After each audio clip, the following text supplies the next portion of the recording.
Fala, turma. Bom, no vídeo de hoje nós vamos falar sobre o índice de aprovação dos candidatos nas autoescolas, tá bom? Então, se você se interessa pelo assunto das autoescolas ou se você é proprietário de CFC, instrutor, diretor, tá? Fique até o final do vídeo para que você entenda um pouco mais sobre isso, saiba o que está acontecendo aí nesses últimos dias e fique atento à legislação para que você não tenha problema, tá? Se você não me conhece, me chamo Alex Alves, sou advogado, especialista em gestão e direito de trânsito e atuo nessa área há mais de 20 anos. Sou empresário de CFC também, portanto, tenho propriedade teórica e prática para falar com vocês, uma vez que eu também me submeto a todas as regras que o Detran impõe, tá? Vamos lá, se você chegou agora no canal, se inscreve, deixa seu like no final do vídeo e compartilha com seus amigos que vai ajudar bastante, tá? Vamos falar então sobre índice de aprovação dos CFCs, das autoescolas. Vamos lá. Bom, nos últimos dias eu recebi várias mensagens de colegas aí de CFCs, né, e de pessoas que me procuraram para saber como agir com relação à questão do índice de aprovação, né? Aquele índice que está previsto lá na resolução 789, lá no artigo 49 dessa resolução, que trata sobre o credenciamento, melhor dizendo, a renovação do credenciamento dos CFCs, tá? A renovação do credenciamento, onde ela exige que esse CFC apresente um índice mínimo de 60% de aprovação nos seus exames teóricos e práticos, tá? Então, primeiramente, o que diz esse artigo? Então, esse artigo diz o seguinte, ó: para a renovação do credenciamento, o CFC deverá apresentar índices de aprovação de seus candidatos de no mínimo 60% nos exames teóricos e práticos, referente aos 12 meses anteriores à data de renovação do credenciamento. Pois bem, então se os CFCs vão passar por uma renovação de credenciamento agora no ano de 2025,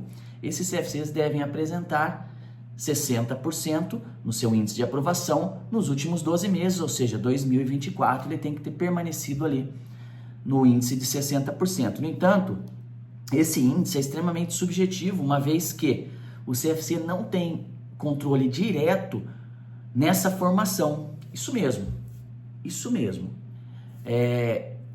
E vou explicar por quê. Vamos lá. O CFC ministra obrigatoriamente 20 aulas práticas, vamos falar do exame prático, 20 aulas práticas para aquele candidato, tá? Só que nós sabemos que as pessoas, elas têm necessidades diferentes. Algumas pessoas têm uma facilidade de aprendizagem maior do que outras. Isso faz com que essas 20 aulas muitas vezes não sejam suficientes para que aquele candidato esteja efetivamente preparado para prestar um exame prático. No entanto, o CFC não pode impedir que esse candidato realize o exame. Então vamos colocar uma situação hipotética que o candidato fez as 20 aulas, ele não sabe ainda, ele não conseguiu aprender, não conseguiu entender o procedimento de baliza, tá? E pessoal, acontece, tá? Acontece. O candidato ainda precisa de mais uns ajustes, e aí o instrutor fala para esse candidato: olha só, você precisa fazer um pouquinho mais de aula para você ficar melhor e conseguir aí a sua aprovação de primeira. Aí o candidato fala assim: não tenho mais dinheiro, não quero mais fazer e tal, você está querendo roubar, pegar dinheiro de mim, enfim. Coisas que no dia a dia acontecem, né? O candidato, muitas vezes, ele não entende que ele tem uma deficiência em determinado exercício e ele acha que o CFC está tentando empurrar aulas para que ganhe mais dinheiro. Quando, na verdade, o CFC visa a aprovação do candidato no primeiro exame e também, obviamente, visa ficar dentro desse índice. Veja bem. E aí o candidato não quer fazer o exame. O CFC não tem nenhum mecanismo legal que impeça esse candidato de fazer, mesmo sabendo que esse candidato vai reprovar. Então, muitas vezes, o CFC envia esse candidato para exame prático, já sabendo que ele vai reprovar e sim vai derrubar a estatística do CFC. Então, é um índice que é medido de forma não criteriosa, porque o CFC não tem controle disso, e que pode prejudicar o CFC se ele não obtiver esse índice. Veja, então me parece que é algo extremamente danoso para o CFC do ponto de vista Não estou dizendo que o CFC não tenha que manter os 60%, ele tem que manter os 60%, mas eles têm que ter meios de controlar a qualidade e a necessidade de mais aulas para esse candidato. Se esse candidato não tiver em condições, o CFC teria que ter autonomia para dizer, não, você não pode fazer exame ainda, porque você ainda não está preparado para esse exame. As 20 aulas que a legislação traz como obrigatórias, o nome diz, são obrigatórias, não são necessárias. Pode ser necessária 30, 40, 50, 60 aulas. A necessidade vai variar de pessoa para pessoa. O que nós fazemos normalmente no CFC, quando o candidato não apresenta condições mínimas para realizar esse exame, além da orientação para que ele faça mais aulas, é fazer um termo, né, onde esse candidato ele vai ali declarar que realmente ele foi orientado pela direção da escola a fazer mais aulas e ele não quis fazer, e ao mesmo tempo ele declara que ele tem o desejo de fazer o exame, ainda que tenha sido orientado a fazer mais aulas por não estar completamente apto ao exame. E ele assina esse termo e a escola manda ele para exame, ela não pode segurar, né? Alex, o que vale esse termo? Para que serve isso? Bom, esse termo serve no mínimo para resguardar a escola no sentido de que ela orientou, né? Se acontecer um acidente durante o exame, se esse candidato reprovar e de repente vier trazer essa situação como se fosse culpa da escola, não. Ele foi devidamente orientado que ele não tinha condições de fazer o exame. E eu nem vou falar ainda na esfera judicial que provavelmente deva gerar se o Detran começar a agir de forma mais pontual no bloqueio dos CFCs por conta disso, né? É óbvio que por se tratar de um tema bastante genérico, muita gente vai entrar na justiça e você tendo esses termos vai te ajudar bastante. Então a primeira dica que eu deixo para você que é proprietário de CFC, que é gestor de CFC, é que você mantenha, primeiro, os índices claros de aprovação e reprovação ali do seu CFC, tente manter esses índices adequados, né, de 60% para cima, e ainda que seu índice esteja abaixo, que você tenha esses termos para os candidatos que foram orientados a não realizar o exame, tá? Para que você, no futuro, se precisar lançar mão de algum documento, de alguma estratégia jurídica para te defender, você tem esses termos que comprovam que, infelizmente, por não ter meios de controle no exame prático, os candidatos foram mal preparados e certamente eles reprovariam e o seu índice ia decair ali. Bom, vamos voltar para a legislação para ver o que acontece então se você tiver com esse índice abaixo, tá? Então vamos lá no parágrafo 1º desse mesmo artigo para ver o que ele diz. Para efeitos de operacionalização do disposto no caput, o órgão ou entidade executiva de trânsito do Estado, que no caso é o Detran, deverá estabelecer ações de acompanhamento, controle e avaliação das atividades e dos resultados de cada CFC, de forma sistemática e periódica, emitindo relatórios e oficiando os responsáveis pelas entidades credenciadas. Bom, me parece que é isso que ele está fazendo agora, né? Ele está notificando os responsáveis sobre esses índices. Pelas informações que eu tenho tido aí, são essas notificações que estão chegando. Lá no site do Detran você tem público, né, o índice de cada CFC. Então você pode olhar lá o índice do seu CFC e acompanhar por ali. Mas como eu disse, é interessante que o gestor tenha os seus índices próprios, até para confrontar se aqueles índices do site estão corretos. Muitas vezes aqueles índices podem estar errados, e aí? Quem garante que aquele índice está correto? Né? Então, se você tem um índice próprio no seu CFC, você faz a gestão dos seus aprovados e reprovados, você tem nome, sobrenome, resultado, enfim, você tem um índice muito mais perfeito do que aquele que é passado lá para o site. Vamos para o parágrafo 2º. Quando o CFC não atingir o índice mínimo de aprovação, em períodos que não ultrapassem 3 meses, o órgão de trânsito deverá solicitar ao diretor de ensino uma proposta de planejamento para alteração dos resultados, sanando possíveis deficiências no processo pedagógico. Então, se ele não atingir nos últimos 3 meses, então, esse relatório periódico de 3 meses, né? Se ele não atingir, o Detran deve notificar e o diretor de ensino deve apresentar um projeto pedagógico mostrando que ele tem ferramentas para reverter esse resultado. Bom, uma ferramenta seria poder controlar o candidato que vai e que não vai, né? É uma ferramenta que ele não tem, tá bom? Agora, veja só, uma outra estratégia que o seu CFC também pode adotar, né? Existem várias, aqui eu vou tratar de algumas, mas uma outra estratégia que eu adoto é acompanhar aquela falta que mais leva os seus candidatos à reprova. Falando novamente do exame prático. O que mais faz com que os seus candidatos sejam reprovados? É o uso indevido da seta, por exemplo? Se lá no seu indicador aponta que os seus candidatos estão sendo reprovados pelo mau uso ou pelo esquecimento do uso da seta, você tem que criar mecanismos para corrigir essa falha específica.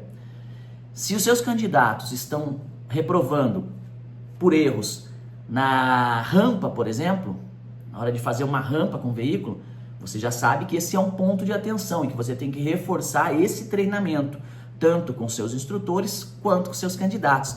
Então veja que, muito embora seja uma norma subjetiva, né, que depende muito do candidato, o CFC também consegue, através de ações ativas, reverter certos resultados. Então, vamos lá.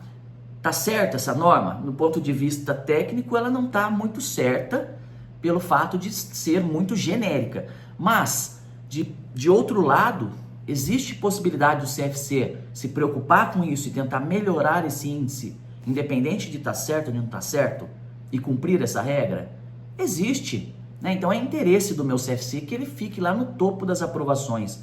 Então eu vou medir os resultados, vou selecionar os pontos de atenção e vou sim fazer um planejamento estratégico como diretor de ensino para que esse CFC sane essas falhas e melhore seu índice de aprovação, entende? Então, se você fizer esse tipo de trabalho, você vai conseguir aumentar os seus índices de aprovação, com toda certeza, tá? Independente do aluno que não tinha condição de ir para exame, tem muitos que têm condição de ir para exame e reprovam do mesmo jeito. Esses que têm condição de ir para exame e reprovam do mesmo jeito, que você não pode perder de jeito nenhum, eles têm que passar. E muitas vezes é algum ajuste, seja ajuste psicológico mesmo, de conversa com o aluno, de explicação de como é o local do exame, do que ele tem que fazer, de como ele tem que se alimentar na véspera do exame, qual tipo de roupa ele tem que ir. Tudo isso vai influenciar no resultado desse exame prático. Então veja que, embora não seja 100% responsabilidade do CFC, o CFC tem condições e tem ferramentas para que melhore os seus resultados, tá? Então vamos lá, essa seria a primeira consequência para o CFC que não atingisse então 60%, tá? É que o diretor apresente para o Detran esse planejamento, muito embora você já deve ter esse planejamento para tentar melhorar antes de chegar a esse ponto. Parágrafo 3º diz assim: persistindo o índice de aprovação inferior ao estabelecido, após decorridos 3 meses, então ele notifica, decorre mais 3 meses e você não mudou o resultado. Os instrutores e os diretores deverão participar de treinamento de reciclagem e atualização extraordinário, sob a responsabilidade do órgão executivo de trânsito. Então, para efetivar esse artigo, penso eu que o Detran vai criar, né, esse treinamento, essa reciclagem extraordinária, coisa que hoje não existe, né? A reciclagem, né, nem existe para instrutores e diretores, eu não estou falando de CNH, estou falando para a profissão. O que existe é o curso de atualização de diretor, a atualização de instrutor, que é feito a cada 5 anos. Essas são as renovações, né? São as renovações, as atualizações que os profissionais fazem, mas são ordinárias, são as atualizações obrigatórias. De 5 em 5 anos nós temos que passar por essas atualizações. Aqui fala em atualizações e reciclagens extraordinárias sob a responsabilidade do Detran. Então, penso que se o CFC não conseguir se adequar, o Detran vai encaminhar esses profissionais desse CFC para uma atualização extraordinária, ou seja, mesmo que seja antes dos 5 anos, que é o previsto pela legislação, para que, entendendo que esses profissionais são deficientes, porque não conseguiram corrigir o problema, que era aumentar o seu índice de aprovação. Em nenhum local na resolução 789, finalizando já, em nenhum local aí terminou a parte da resolução, em nenhum local diz que o CFC não vai ter a sua renovação do credenciamento se ele não tiver esse índice. A resolução não fala sobre isso, ela só fala esses pontos que eu abordei no vídeo. Então, em alguma legislação anterior, uma portaria do Detran, salvo engano, a 101 já veio trazendo que não renovaria o credenciamento caso ele não tivesse o índice, né? O que confronta de cara a legislação federal. Então isso, não vejo a possibilidade disso acontecer, tá? Eu vejo a possibilidade do que está na resolução 789 acontecer, que é exigir o planejamento ali, um plano estratégico para reverter o resultado e também encaminhar esses profissionais para a reciclagem.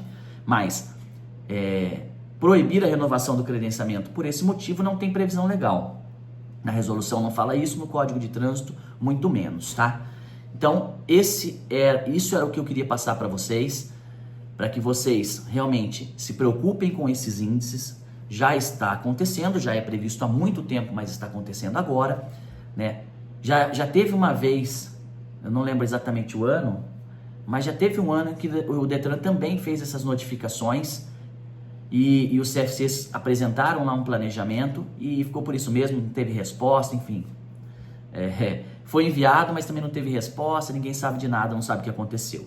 Mas como o Detran ele está vindo de forma gradual, mudando toda a sua estrutura de gestão, mudando tudo, né? Nós não sabemos de fato como será daqui para frente. O que eu sei de concreto é que CFCs estão sendo notificados, o que diz a legislação é o que eu expliquei para vocês, e o que eu posso sugerir que vocês façam é exatamente acompanhar esses resultados e sim tomar medidas estratégicas para reverter esses resultados da forma que eu expliquei. Bom, por isso é importante que o gestor de CFC tenha um planejamento estratégico, ele tenha processos internos no seu CFC. Então, só aproveitando agora na finalização do nosso vídeo, pedir para que vocês me sigam lá no Instagram, né? @alexalves.adv, onde eu trago várias dicas de gestão também de CFC e também tenho aí planos de mentoria, né, para que vocês implementem processos no CFC de vocês e deixem esse CFC cada vez mais estruturado, mais seguro, seja juridicamente, operacionalmente, tá? É importante que esse CFC tenha uma estrutura jurídica e operacional boa para que você consiga sobreviver nesse mercado, tá? Então, é isso que eu queria falar com vocês no dia de hoje. Muito obrigado. Já deixa a sua curtida, encaminha para os seus amigos. Se não é inscrito, já se inscreve. Grande abraço e até a próxima.